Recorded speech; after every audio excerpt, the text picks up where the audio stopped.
This was the scene 6 months ago in the Bahamas. That person in shorts is, of course, FTX founder Sam Bankman-Fried, otherwise known as SBF. He's seen here with Bahamian Prime Minister Philip Davis, breaking ground at the site set for FTX's global headquarters. The arrival and presence of FTX underscores the readiness of the Bahamas to be a home for global leaders in the crypto space. But now, that land sits empty. The celebrated project, abandoned. So what made the Bahamas so appealing to FTX in the first place? And what will happen to the nation's crypto hub status now that its biggest player has collapsed? The relationship between FTX and the Bahamas has, it's been interesting to watch. WSJ's Angel Au Young went to Nassau to cover the fall of FTX. Obviously, the Bahamian government wanted companies like FTX to come to the Bahamas. And so it went about courting these companies. It was the first to issue its national currency in digital form. Sand dollar, the digital Bahamian dollar. It hosted a crypto conference presented by FTX. Welcome to the Bahamas. But most importantly, it enacted a comprehensive legal framework for digital assets like cryptocurrency. The Bahamas is a couple steps ahead than the US of trying to create a regulatory environment for the industry. And that really boils down to the DARE Act that was passed in the end of 2020.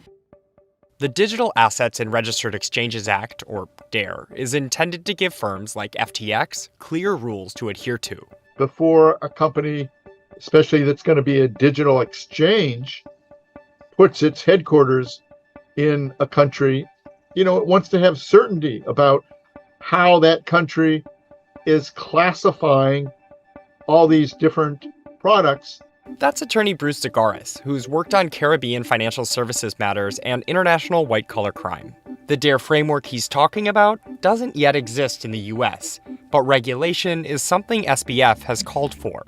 The fact that FTX wanted to make their headquarters in the Bahamas, it gave legitimacy to the DARE Act, and the DARE Act gave legitimacy to FTX.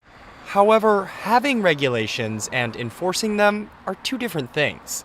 The Financial Action Task Force, a global financial watchdog, has previously put the Bahamas on its so-called gray list for increased monitoring. The country was only delisted 2 years ago. The Bahamas regulatory regime is not as harsh. And so most likely FTX was hoping, or maybe even expecting, that the Bahamas would not harshly implement its DARE Act. Both FTX and the Securities Commission of the Bahamas did not respond to requests for comment. There's also how the country deals with taxes. Last month, the European Union added the Bahamas to its tax haven blacklist, which identifies jurisdictions that don't yet comply with all international tax standards. The country doesn't charge personal, capital gains, estate gift, or inheritance taxes. It also doesn't have corporate tax, unless that revenue is derived from within the Bahamas. The US is known for having high personal income taxes, no matter where you live. I mean, you can move to some states and you might have a lower income tax rate, but nothing beats the Bahamas. So I can see why the Bahamas is a particularly attractive option to somebody like SBF, who has publicly stated that he wants to make as much personal money as possible to give back to various causes. Another thing the Bahamas has going for it, it's really close to the US, just about an hour flight to Miami. It's very helpful if you're a company like FTX and you want to attract US business and you want to do business in the US, but yet you don't want to be subject to all the regulation and the tax regime.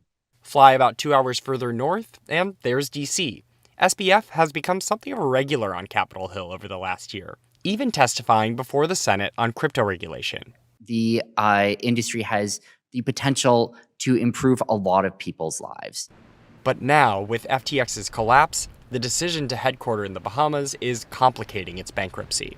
FTX's new leadership is at odds with the country's regulators over who has control over billions in customer assets. Is it going to be the Bahamian authorities who have control of these assets for the liquidation process? Or will the SEC be involved? There are still really big questions on who's going to be responsible for holding FTX accountable. It's unclear yet how severely FTX's collapse will affect the Bahamas, But experts expect that it will harm the country and its reputation as a crypto hub.